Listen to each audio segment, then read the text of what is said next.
qudaarta dhowr meelood ay ka timaadaa dhinaca Itoobiya baradha nooga timaad qudaartan kale cagaaran say u badanta beledweyne nooga timaad hadda way kacda laakiin biyihiisa u gooyeen yaanyo nooma timaado yaanyada iyo baradhada noo saaran waxay ka yimaadeen Itoobiya baradhadii cambihii iyo yaanyada yaryarada xagga ka imaan jirtay sida kabsar caleenta barbanooniga basbaaska oo kale waxaas waa yaraadeen liin dhanaanta qaali nagu noqdeen xitaa wixii yimaadna hadda waa qaali aw laakiin xoogaa qiimo jaban ay ku imaan jireen hadda laakiin qiimo qaali ay ku yimaadeen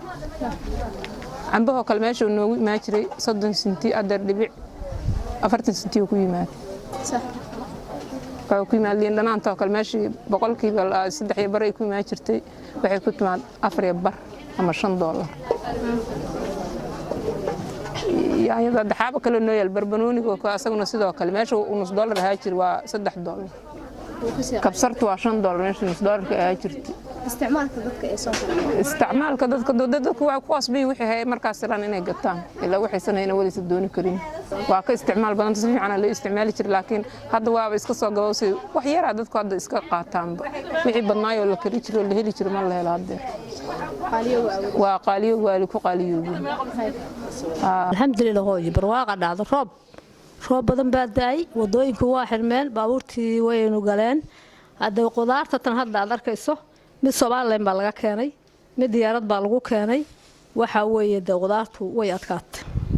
qudaartu markii hore intee geeyo ma jirto ilaa afgooyo mooska ilaa maxaa tira xamar muqdisho beledweyne liinta sidaas oo kale raqiis baabuurta ayaa keen jirtay qudaartu marka hadda intii hore waagi hore liibiyaan soo qaadsan ma hadda waa qaadsan tahay sidii hore laba gadan karo laa shay lagu waad garanaysaa diyaarad lagu keenay ama lagu keenay dabeerada ayaa soo qaada beledweyne keenaan ambaha waxaana loo diyaarad baa muqdisho loo keen markii hore waxaanu gadi jirnay dhibic 4 senti haddana waxaanu galnaa dhibic 7 Soomaali waxaanu gadi jirnay markii hore 5,000 oo Soomaali ah haddana 12,000 oo Soomaali weey hadda Soomaali laba istaalo $1 baa lagu kala gataa halkan mooska diyaarad waa lagu keenay hadda waxa kiilo qaaliga ayaa diyaaradda waxaanu maamada baqaarku uu yahay baqaar qudaareed waxaanu macnaha magaca ayaanu hadda ilaalinaynaa lacag raadin mayno xabadda mooska anaka hadda waxay naga gadan tahay Soomaali $3 3,000 oo Soomaali ah